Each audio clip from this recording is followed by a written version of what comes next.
பிரியத்திற்குரிய touring talkies நேயர்களுக்கு என்னுடைய வணக்கங்கள். நான் ராம் பேசுகிறேன்.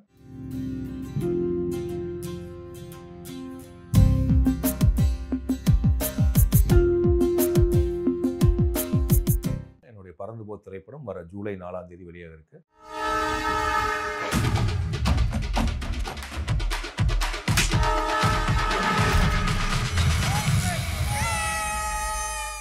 நாலு, 5, 6 வெள்ளி, சனி, ஞாயிறு படம் பார்த்துட்டு உங்களுக்கு தோன்றக்கூடிய எண்ணங்களை, உங்களுடைய கேள்விகளை கீழே இருக்கக்கூடிய வாட்ஸ்அப் நம்பருக்கு நீங்கள் தெரிவிச்சிங்கன்னா, அனுப்புனீங்கன்னா, அந்த கேள்விகளுக்கும் உங்கள் எண்ணங்களுக்கும் நான் டூரிங் டாக்கீஸில் 7, 8களில் அந்த உங்களுடைய கேள்விகளுக்கும் உங்கள் எண்ணங்களுக்கும் நான் பதில் சொல்லுவேன். நன்றி.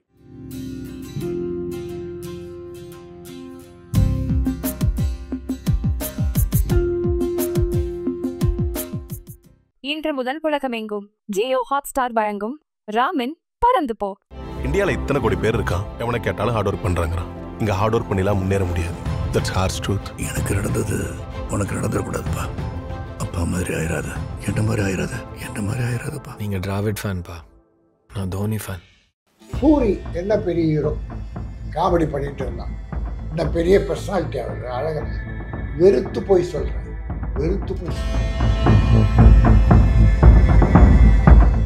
ஒரு துப்பாக்கி வச்சுட்டு 150 பேரை சொல்லுவான். 150 துப்பாக்கி இவனை பண்ணமாட்டேன். Hero 150 kilo, 110 kilo weight. விழறவங்க பூரா 200 கிலோ வெயிட். குழந்தைங்க சிரிக்கிறாங்க. இதுக்கு முன்னாடி நம்ம ஒரு இன்டர்வியூ பண்ணும்போதே வந்துட்டு இந்த ஆர்டிஸ்ட், அதாவது ஹீரோவாக இருக்கலாம், ஹீரோயினாக இருக்கலாம், அவங்களோட அசிஸ்டண்ட்டு, பவுன்சர்ஸ், இவங்களுக்கு கொடுக்குற பேமெண்ட்டே அதிகமாக இருக்குது. இதை வந்து நாங்கள் மீட்டிங் போட்டு பேசுகிறோம் அப்படின்னு சொல்லிட்டு பேசியிருந்தீங்க. நிறைய மீட்டிங்ஸும் நடந்துச்சு. ஆனால் அதை சார்ட் அவுட் பண்ணவே முடியலையே.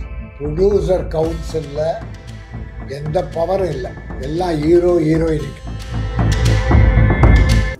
இந்த கேரவான்லேருந்து ஹீரோ ஷூட்டிங் ஸ்பாட் ஒரு 100 மீட்டர் கூட இருக்காது, இல்லை 200 மீட்டர். இங்கேருந்து அங்கே போகிற வரைக்கும் இந்த பவுன்சர்ஸ் அவரை கொண்டு போய் அங்கே விடணும். ஏன்னா அவருக்கு பாகிஸ்தானில் இந்த எதிரிங்க துப்பாக்கி வச்சுக்கிட்டே இருக்கான். சில டைரக்டர் பவுன்சர் வச்சுக்கிறான். அட்லி வச்சுக்கிட்டாரா பவுன்சர். ஏன்னா அவர் வந்து சைனாவோட யுத்தம் பண்ணிட்டு இப்போதான் வந்தார்.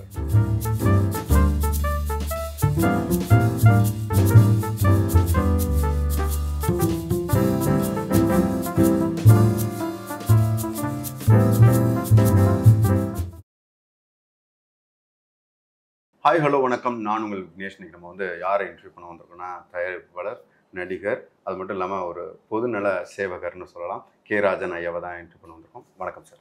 வாழிய செந்தமிழ், வாழ்க நற்றமிழர், வாழிய பாரத மணித்திரு நாடு, மகாகவி பாரதியார். டூரிஸ்ட் ஃபேமிலி மாதிரியான ஸ்மால் பட்ஜெட் படங்கள்லாம் வந்து மிகப்பெரிய வெற்றி அடையுது. ஆனால் பெரிய பட்ஜெட்டில் வர படங்கள் பெரிய அளவுக்கு வெற்றி பெறதில்லை. இதை பற்றி என்ன சார் நினைக்கிறீங்க? சினிமா தலைகீழாக மாறி போச்சு. ஹீரோவுக்காக கதை எழுதுறாங்க இல்லையா, அந்த மாதிரி பெரிய பட்ஜெட் படம் எல்லாம் காலி. ஹீரோவுக்குன்னு படம் கதை எழுதுறது, கதைக்காக ஹீரோ போடுறாங்க இல்லையா, அந்த படங்கள் ஜெயிச்சிருக்கு. இப்போ சின்ன படங்கள், மாமன், டூரிஸ்ட் ஃபேமிலி, இன்னும் நிறைய இந்த ஒரு 6 மாதத்தில் பார்த்தா ஒரு 10-12 படம் சின்ன படம் ஜெயிச்சிருக்கு. அது காரணம் கதை இல்லாமல் நீங்கள் ஒன்றுமே பண்ண முடியாது. அந்த கதைக்கு ஒரு நல்ல ட்ரீட்மெண்ட், திரைக்கதை, அதுக்கு வசனம், இத்தனையும் அந்த டைரக்டருடைய பொறுப்பு. அந்த டைரக்டர்கள் ப்ரொடியூசரை நம்பி, ப்ரொடியூசர் நல்லா இருக்கணும், நாம நல்லா இருக்கணும்னு நினச்சி டைரக்ட் பண்ணி வெற்றி பெறும். நீங்கள் கதைக்காக 6 மாதம் கூட எடுத்துக்கலாம், இல்லை 1 வருஷம் கூட எடுத்துக்கலாம். ஆனால் படத்தை முடிக்கிறது 40 நாளில் முடிக்கணும். இப்போ பெரிய பட்ஜெட் படம் என்னென்னா, முதல்ல ஹீரோவுக்கு கதை சொல்லிடுறாங்க. ஒரு டைரக்டர் அவர் மைண்டில் அவருக்கு வேண்டிய ஹீரோவை ஃபிக்ஸ் பண்ணிக்கிறார். அவருக்கு ஒரு கதையை பண்ணுறார். அது இங்கிலீஷ் படம், அங்கே இதெல்லாம் பல கதைகளை உருவாக்கி தான் உருவாகுது.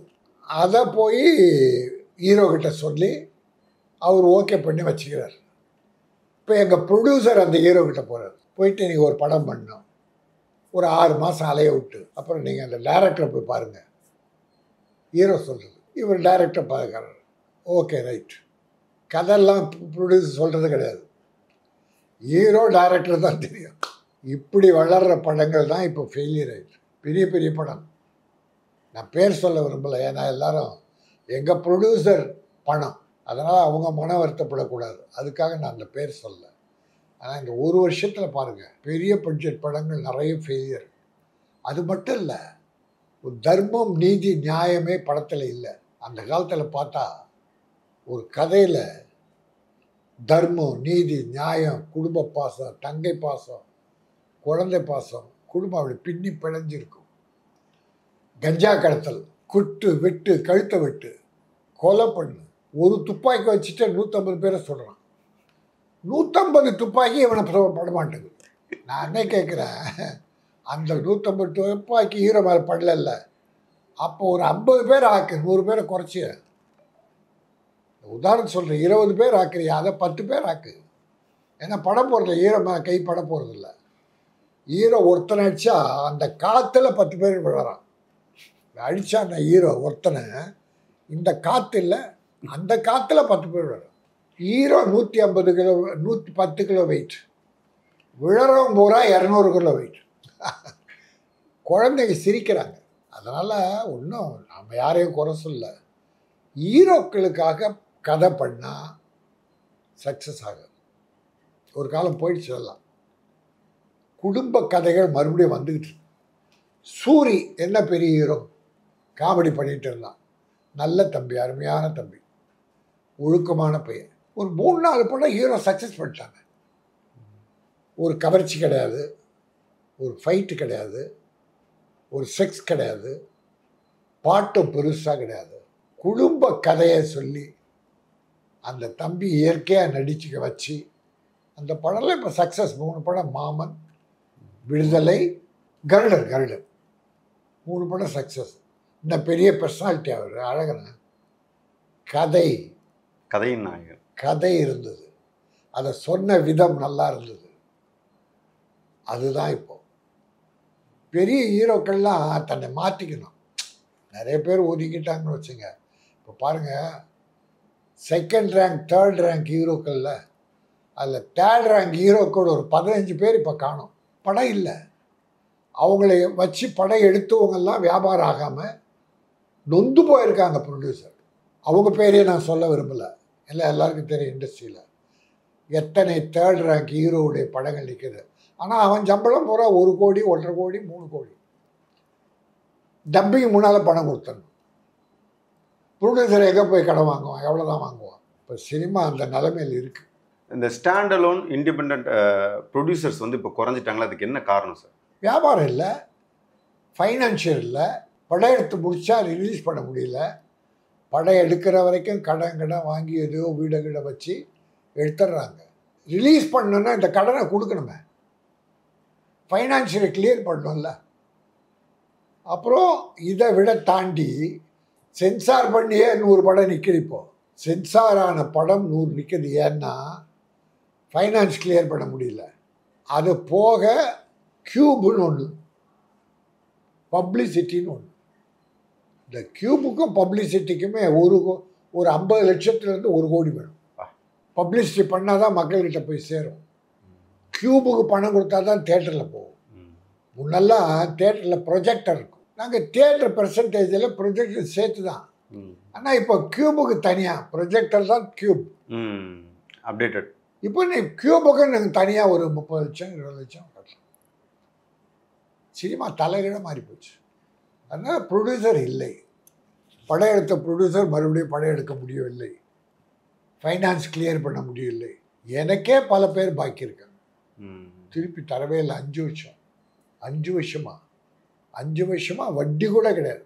அப்படியே ஒரு 20 பேர் இருக்காங்க. அவஸ்தை, நான் படுற அவஸ்தை இருக்கேன். அதை விட படம் எடுத்தால் கூட ஒரு திருப்தியாக இருந்திருப்பேன். படம் எடுக்கிறவங்களுக்கு கொடுத்துட்டு திருப்பி வராமல் கஷ்டப்பட்டு சினிமா நிலைமை இப்படி இருக்குன்னு சொல்ல வரேன். ஃபைனான்ஷியலும் கஷ்டப்படுறாங்க. லைக்கா மாதிரியான ஒரு கார்ப்பரேட் கம்பெனிகளும் கஷ்டப்படுற மாதிரி தானே சார்? இதை விட என்ன வேணும்? லைக்கா மட்டும் இல்லை, பல கார்ப்பரேட் கம்பெனிங்க வந்தாங்க தமிழ்நாட்டுக்கு. பிவிபி, அமிதாப் பச்சன் வந்தாரா? என்ன ஆனார்? எல்லாத்தையும் இழந்தாராம், கடன் ஆனாராம், கேள்விப்பட்டேன். பிறகு இந்த விளம்பரங்களில் நடித்து அதில் மறுபடியும் தலையெடுத்து கடன்லாம் அடித்து நல்லா இருக்காராம். இப்போ படங்கள் நடிச்சிட்டு. இன்னும் எத்தனையோ கார்ப்பரேட் கம்பெனிகள். லைக்கா எங்கெங்கோ பணம் கொண்டு வந்தார். நல்ல படம்லாம் கூட எடுத்தாங்க. ஆனால் என்னென்னா கார்ப்பரேட் கம்பெனிகளை கவனிக்கிறாங்க இல்லையா, முதலாளிகள் பார்க்குறதில்ல, சேர்மன் பார்க்குறதில்ல, யாரோ சிலரை விட்டுறாங்க. அவங்க பேசுகிற சம்பளம் கோடி, அவனுக்கு என்ன வந்தது? ஹீரோவை கையில் வச்சுக்கிறாங்க. ஒரு கமிஷன் பேசிஸ், எல்லாம் படம் எடுக்கிறது எல்லாத்தையும் கமிஷன் பேசிஸ். நான் சிலரை சொல்கிறேன், எல்லாரும் இல்லை. அப்படித்தான் இந்த கார்ப்பரேட் கம்பெனியை க்ளோஸ் ஆச்சு. தமிழ்நாட்டில் அதுவும் இல்லை. இப்போ இதுக்கு முன்னாடி நம்ம ஒரு இன்டர்வியூ பண்ணும்போதே வந்துட்டு இந்த ஆர்டிஸ்ட், அதாவது ஹீரோவாக இருக்கலாம், ஹீரோயினாக இருக்கலாம், அவங்களோட அசிஸ்டன்ட்டு, பவுன்சர்ஸ் இவங்களுக்கு கொடுக்குற பேமெண்ட்டே அதிகமாக இருக்குது, இதை வந்து நாங்கள் மீட்டிங் போட்டு பேசுகிறோம் அப்படின்னு சொல்லிட்டு பேசியிருந்தீங்க. நிறைய மீட்டிங்ஸும் நடந்துச்சு. ஆனால் அதை சார்ட் அவுட் பண்ணவே முடியலையே சார்? ஒன்றும் முடியாது. ப்ரொடியூசர் கவுன்சிலில் எந்த பவரும் இல்லை. எல்லாம் ஹீரோயின் கையில், ஆர்டிஸ்ட் கையில் இருக்குது, டைரக்டர் கையில் இருக்குது. இந்த ஹீரோக்கள் கேரவான் இங்கே இருக்குது. ஒரு படத்துக்கு 8 கேமரா 9 கேரவான், சில நேரத்தில் 8-10 கேரவான் நிற்குது. ஒரு கேரவானுக்கு எவ்வளோ சார் ஆகும் ஒரு நாளைக்கு? ஒரு கேரவானுக்கு இப்போ 10 ரூபாயிலேருந்து 15 ரூபாய்க்குள்ள வரும். 10,000 ரூபா ஒரு நாளைக்கு. 1 லட்சம் வந்துடும். 1 லட்சம் சில படம், பெரிய படங்களுக்கு. சின்ன படங்களுக்கு 3-4 கேரவான் வைக்கிறாங்க. இந்த செலவு. இந்த கேரவான்லேருந்து ஹீரோ ஷூட்டிங் ஸ்பாட் ஒரு 100 மீட்டர் கூட இருக்காது, இல்லை 200 மீட்டர் இருக்கும். இங்கேருந்து அங்கே போகிற வரைக்கும் இந்த பவுன்சர்ஸ் அவரை கொண்டு போய் அங்கே விடணும். ஏன்னா அவருக்கு பாகிஸ்தானில் இந்த எதிரிங்க துப்பாக்கி வச்சுக்கிட்டே இருக்காங்க. என்ன, அதனால பவுன்சர்ஸ் அப்படி பிறகு ஷார்ட்டை முடிஞ்சதுன்னா உடனே கேரவான் ஒன்றுனா கூட வரணும். இவங்க தான், இதான் அவங்க வேலை. 6 பேர் 7 பேர். நான் அந்த பவுன்சர்ஸை குறை சொல்ல, தொழில். அதை விட அவங்களுக்கு வேஷம் கொடுக்கலாம், நல்லா இருக்காங்க, அழகாக, ஹீரோவிட நல்லா இருக்கு. பவுன்சர்ஸ் பார்த்தா ஹீரோவிட நல்லா இருக்காங்க. அந்த தம்பிங்க பாவம், அந்த ஒருத்தருக்காக ஒரு 6 பேர் போய் அவங்களுக்கு ஏதோ ஒரு 2000-3000 தெரியல ஒரு நாளைக்கு. அப்புறம் சாப்பாடு அதெல்லாம் சாப்பிட்டோம், தப்பு ஒன்றும் இல்லை, ஒரு தொழில் கொடுக்குறோம். ஆனால் ஹீரோக்களுக்கு பவுன்சர் வேணுமா? சில டைரக்டர் பவுன்சர் வச்சுக்கிறான். அட்லி வச்சுக்கிட்டாரா பவுன்சர்ஸ்? ஏன்னா அவர் வந்து சைனாவோட யுத்தம் பண்ணிட்டு இப்போ தான் வந்தார். எதிரிகள் ஏராளம். நாங்கடா கொடுமை. ப்ரொடியூசர் க்ளோஸ் ஆனதுக்கு இதெல்லாம் ஒரு காரணம். இந்த பாம்பே ஹீரோயினிங்க இங்கேருந்து மீனம்பாக்கம் ஏர்போர்ட் வரைக்கும் பவுன்சர்ஸ், அங்கேருந்து ஏறினா அங்கே பாம்பேயில் இறங்கணுன்னா அங்கேருந்து பவுன்சர்ஸ் வீடு வரைக்கும். அவளுக்கு யார் எதிரிங்க இருக்காங்க? தீவிரவாதியே என்ன? அங்கே ஒரு 4-5 ஹீரோயினி அப்படி பவுன்சர்ஸ், அங்கேயும் பணம் கொடுக்கணுமா ப்ரொடியூசர்? அதனால் பவுன்சர்ஸ் கதி இந்த கதி. ஹீரோயின் அவங்க அசிஸ்டன்ட், இதை கண்ட்ரோல் பண்ணாமல் போயிடுச்சு. ஹீரோக்கள் கையில் போயிடுச்சு. அப்புறம் சில டைரக்டர் கையில் எடுத்துட்டாங்க. ஏன்னா அவங்க ஹீரோவுடைய ஆளாக இருக்காங்க. டைரக்டர் வந்து சில சின்ன பட ப்ரொடியூசருக்கு தான் ஹீரோக்கள் ப்ரொடியூசர் கட்டுப்படுறாங்க. இந்த பெரிய பட ஹீரோக்களில் அவங்க ப்ரொடியூசர் கட்டுப்படுறது. அவங்க கேட்குற பணத்தை கொடுத்தாங்க, அவ்வளோதான் ப்ரொடியூசர் வேலை. கேள்வியெல்லாம் கேட்கக்கூடாது, கதை கேட்கக்கூடாது, இன்றைக்கி எவ்வளோ எடுத்தீங்கன்னு கேட்கக்கூடாது. அவர் வாட்டை எடுத்துக்கிட்டே இருப்பார். 14,000 அடிக்குள்ளே தான் படம் தேட்டரில் ஓடுது. இவர் ஒரு 200 கேன் பண்ணுவார், போயிட்டார். அப்படிலாம் செலவுகள் அதிகமாகி ஒரு கண்ட்ரோல் இல்லாதால ஒரு டிஜிட்டல் வந்ததுனால சோராயிடுச்சு. நாங்கள் முன்னால் இந்த நெகட்டிவ் பாசிட்டிவ் இருந்தப்போ சரி அதுதான் நெகட்டிவ் வாங்குகிற செலவு அதிகமாகுது, டிஜிட்டல் வந்ததுன்னா குறையன்னு பார்த்தோம். ஆனால் அந்த நெகட்டிவ் இருந்த காலத்தை விட இப்போ டிஜிட்டல் பன்மடங்கு பெரிய போச்சு. அப்போல்லாம் ஒரு 5 கோடியில் ஒரு படம் முடிக்கலாம்னா இப்போ அதான் 50 கோடி ஆகுது. ஹீரோக்கள் சம்பளம் ஏறி போச்சு, வியாபாரம் இல்லை. ப்ரொடியூசர் கதி அதோகதி, நடுத்தரில் நிற்கிறாங்க. பல ப்ரொடியூசர், பல பேர் காணாமல் போயிட்டாங்க. இன்றைக்கி சினிமாவுடைய நிலைமை தான். தட்டி கேட்க வேண்டியது ப்ரொடியூசர் கவுன்சில். கவுன்சிலில் ஏன்னோ கவனிக்க ட்ரை பண்ணுறாங்க, முடியல. ஏன்னா பவர் பூரா அங்கே இருக்கு. தமிழ் சினிமாவில் இப்போ நம்ம பேசிட்டு இருக்கும்போதே நிறைய பிரச்சனைகள் இருக்கிறதா பார்க்குறேன். இதை சார்ட் அவுட் பண்ணுறதுக்கு என்னதான் சார் வழி? ஒரு வழியே இல்லை, சினிமா எடுக்கிறத விட்டுணும். ஆமாம், உண்மையாக வெறுத்து போய் சொல்கிறேன். பணம் மொத்தமாக கையில் வச்சுருக்காங்க இல்லையா, அவங்களால தான் இப்போ பணம் எடுக்க முடியும். வட்டிக்கு வாங்கி படம் எடுத்து அதை திருப்பி கொடுக்க முடியல. பெரிய ஹீரோஸ், ஒரு ஹீரோ ஏறக்குறைய 15 பேர்கிட்ட அட்வான்ஸ் வாங்கியிருக்காரு 50-60 கோடிக்கிட்ட. படத்தை பெரும்பாலோருக்கு முடிக்கல. அது ப்ரொடியூசர் கவுன்சிலில் கம்ப்ளைண்ட். அட்வான்ஸ் மட்டும் ஒரு 50-60 கோடி வாங்கியிருக்காரு. அது எப்போ படம் பண்ணி முடிக்கிறது? இந்த ப்ரொடியூசருக்கு அறிவு வேணாம். நான் அவங்கள குறை சொல்ல, ஹீரோ சொல்ல. ப்ரொடியூசருடைய அறிவு எங்கே போச்சு? அவர் எத்தனை படம் ஒத்துக்கிட்டு இருக்காரு, எப்போ முடிப்பார், நமக்கு எப்போ வருவார் அப்படிங்கிற யோசிக்கணும்ல. யோசிக்காமல் கொண்டு போய் கொடுத்தேன்னா இந்த கதி தான். கவுன்சில்லையும் தீர்த்து வைக்க முடியல, அந்த பவர் இல்லைங்க. உங்களோட நண்பர் ஐசரி வேலன் சார் வந்து சினிமாவில் வந்து ரொம்ப கஷ்டப்பட்ட ஒரு நிலைமையில தான் இருந்தார். ஆனால் அவரோட பையன் இப்போ வந்து ஐசரி கணேஷ் வந்து நிறைய படங்கள் தயாரிக்கிறாரு. அதை எப்படி பார்க்குறீங்க அவரோட வளர்ச்சி? அதாவது இப்போ இந்த காலத்தில் ஒரு திட்டமிட்டு நல்ல ஒரு ஃபைனான்ஷியல் பேக்கிங்கில் பெரிய படம் சின்ன படம்னு பண்ணுறவங்கள ஒரு 6-7 பேர் தான் இருக்கும். அதில் என் நினைவு தெரிஞ்சது ஒன்று கலைப்புலியர் தானு, தொடர்ந்து படம் பண்ணிகிட்ருக்கார், நல்லா பண்ணிகிட்ருக்கார். அடுத்தது ஐசரி கணேஷ், வேல்ஸ் இன்டர்நேஷ்னல். அவர் இப்போ கார்பரேட் கம்பெனி ஆக்கிட்டார், நல்லா நல்லா பண்ணுறார். லலித் குமார், ஏஜிஎஸ், இன்னும் ஞானவேல் ராஜா, இப்படி சத்யஜோதி. ஐயோ சத்யஜோதி பெஸ்ட் கம்பெனி, தொடர்ந்து பண்ணுறாங்க. நல்லா நல்லா பண்ணுவார், டிசிப்ளினாக பண்ணுவார். சத்யஜோதி தியாகராஜ், அதை மறந்துட்டேன். நல்ல கம்பெனி வரிசையில் அது உண்டு. இப்படி சிலர் இன்னொரு 4-5 இருக்குது, எனக்கு நினைவரில். பாவம் லைக்கா நல்லா பண்ணாங்க. அதை செலவுகள் கட்டுப்படுத்த முடியாமல் அதோடைய நிலைமை கொஞ்சம் கஷ்டப்படுறாங்கன்னு கேள்விப்பட்டேன். அது உண்மை நிலவரம் எனக்கு தெரியாது. பட் அந்த கம்பெனிலாம் இருக்கணும், இருந்தால் தமிழ் சினிமாவுக்கு நல்லது. உங்கள் பையன் அடுத்த என்ன டைரக்ட் பண்ண போகிறாரு, என்ன படம் ட்ரை பண்ணிகிட்ருக்காரு? ஐசரி கணேஷ் படம் தான் எல்கேஜி பண்ணார், சக்ஸஸ்ஃபுல்லாக போச்சு. ஆனால் இப்போ ஐசரி கணேஷ் வேறு யாரையோ டைரக்டர் வச்சு நிறைய படம் பண்ணிகிட்ருக்காரு. என் மகன் அங்கே வந்து ஒரு முக்கிய பொறுப்பில் இருந்து எல்லாத்தையும் கைட் பண்ணிகிட்ருக்கார். அதனால் ஐசரி கணேஷ் அடுத்து ஒரு படம் ஏதோ கொடுக்கறதுக்கு தயார் பண்ணிகிட்ருக்கார். அதனால் வேல்ஸ் இன்டர்நேஷ்னலில் கேஆர் பிரபு அவர் அடுத்த படம் பண்ணுவாருன்னு நினைக்கிறேன். கணேஷ் கொடுப்பார், அவர் கடமை இருக்குது. சார் இப்போ வந்து நீங்கள் வந்து நடிச்சிட்டு இருந்தீங்க, இப்போ சில வருடங்களாக நடிக்கவே இல்லை. எதனால் வாய்ப்புகள் குறைஞ்சிருச்சு அல்லது நீங்கள் தவிர்த்துட்டீங்க? வாய்ப்புகள் குறைஞ்சதில்லை, கொஞ்சம் உடல்நல இடையில சரியில்லை, அதனால் அப்படி கொஞ்சம் ரெஸ்ட்டுக்காக இருந்தேன்.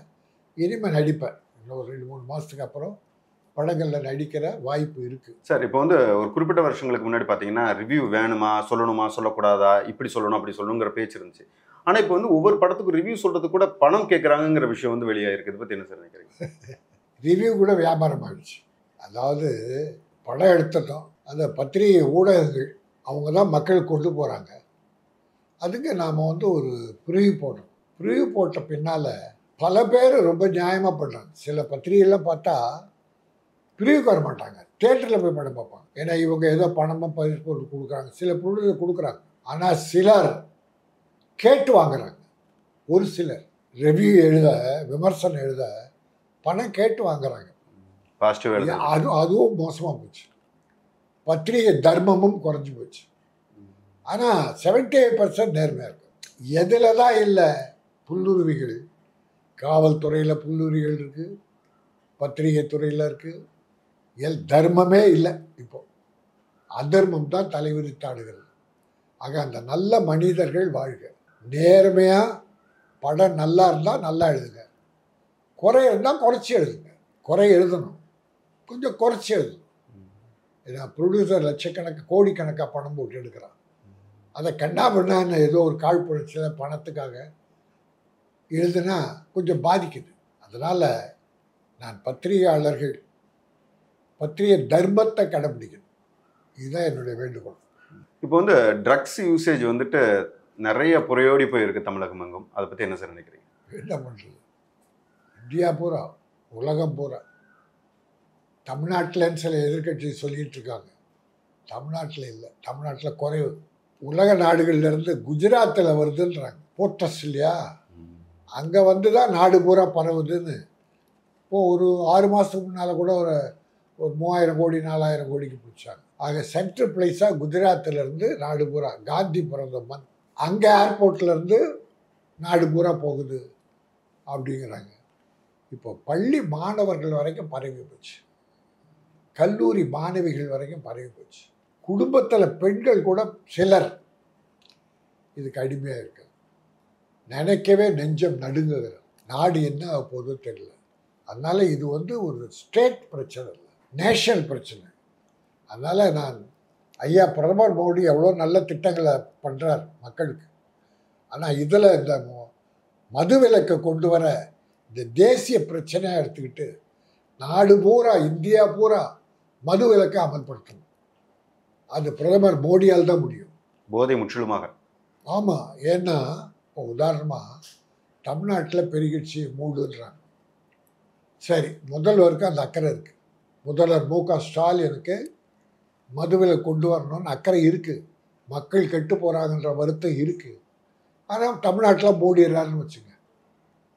ஆனால் இந்த மக்கள் இங்கே பாண்டிச்சேரி பக்கத்தில் இருக்குது, ஒசூர்லேருந்து பெங்களூர் பக்கத்தில் இருக்குது, கேரளா, ஆந்திரா, அங்கே போய் குடிக்கிறாங்க.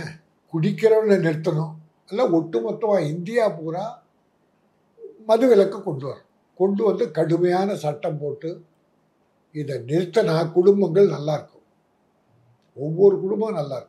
இப்போ சினிமாலையும் அது பரவிடுச்சு. பொழுதுபோக்குன்னு சொல்லி உடம்ப பழுதுபாக்கு நிறைய பரவிடுச்சு. பார்ட்டி, பூஜைக்கு ஒரு பார்ட்டி, ஆடியோ ஃபங்க்ஷனுக்கு ஒரு பார்ட்டி, சக்ஸஸ் மீட் அதுக்கு ஒரு பார்ட்டி, ஷூட்டிங் முடிஞ்சால் ஒரு பார்ட்டி. இப்படி பார்ட்டி கொடுத்து ப்ரொடியூசர் நடுத்தருக்கு வந்துட்டான். இவங்க எல்லாரும் குடிக்கு அடிமையாகி இப்போது நடந்த நிகழ்ச்சியெல்லாம் பார்த்தோம். வருத்தமாக இருக்கு. நிறைய பேர், இது தெரியாதது எவ்வளோ பேர். நடிகைகள் நிறைய கலந்துக்கிறாங்க. நடிகைகள் இந்த கொக்கைன் நடிகைகள் நிறைய பயன்படுத்துகிறாங்களாம். இன்னும் எங்கே போகணும்னு தெரில, எங்கே போய் முடியும்னு தெரில. அதனால் சினிமா உலகமும் இந்தியாவும் இந்த குடியால் மிகவும் பாதிக்கப்பட்டிருக்கு. சார், முன்னாடிலாம் பார்த்தீங்கன்னா ஒரு நடிகருடைய நடிப்பை நெகட்டிவாக பேசுவாங்க. அந்த படத்தில் என்ன கதை இருக்கோ அதை நெகட்டிவாக பேசுவாங்க. இப்போ ரொம்ப பர்சனலாக அவங்க குடும்பத்தை பற்றி பேசுகிறது, அவங்களையும் இன்னொரு நடிகையும் ஒப்பிட்டு பேசுகிறது, அல்லது நடிகையும் இன்னொருத்தவங்களையும் ஒப்பிட்டு பேசுறதுன்னு நிறைய ரொம்ப மோசமான விமர்சனங்கள் இப்போ எழுதே சார். அது தனி மனித ஒழுக்கம் கெட்டு போச்சு எல்லா துறையிலையும். அடுத்தவன் குடும்பத்தில் நம்ம தலையிடக்கூடாது, அடுத்தவனின் தனிப்பட்ட வாழ்க்கையில் நம்ம தலையிடக்கூடாது அப்படி எண்ணம் வரணும். இது சிலர் பணத்துக்காக பண்ணுறாங்க. அவங்கள பற்றி எழுதுனா அவன் பயந்து ஒரு அமௌண்ட்டு கொடுக்குறான், என்னை எழுதாதீங்க. அந்த பணத்துக்காக சிலர், எல்லாரும் இல்லை, சிலரை தான் நான் சொல்கிறேன், அப்படி ஆட்கள் இருந்து இன்றைக்கி பத்திரிகை தர்மத்தை கெடுத்துட்டாங்க. அடுத்தவன் வாழ்க்கையை உள்ளே பூர ஆரம்பிச்சிட்டாங்க. உங்களுக்கு தெரியும், போன வருஷம்லாம் ஒரு தகராறு வந்தது. ஒரு சகோதரர் நடிகையுடைய அந்தரங்க வாழ்க்கையை சொல்கிறேன்னு நிறைய பண்ணார். அதை எதிர்த்து நான் போராடி கமிஷனர்ஸ்லாம் போய் பெரிய தகராறை அப்புறம் நிறுத்திட்டார். அவரே நிறுத்திட்டார். அது அவ்வளோதான். அடுத்தவங்க வாழ்க்கையில் நாம் ஏன் தலையிடணும்? நல்லதே கெட்டதாக அவங்க அனுபவிச்சு போகிறாங்க. எனக்கு ஆசிரியராக ஒர்க் பண்ணுவேன். குழந்தைகளுக்கு சொன்ன ஒழுக்கம் நாடு பூரா இருக்கணும். அதனால் சினிமாவிலையும் ஒழுக்கம் இருக்கணும், நாட்டிலையும் ஒழுக்கம் இருக்கணும். அதுக்காக தான் என்னுடைய கருத்தை நான் வெளிப்படையாக சொல்லிட்டு வரேன்.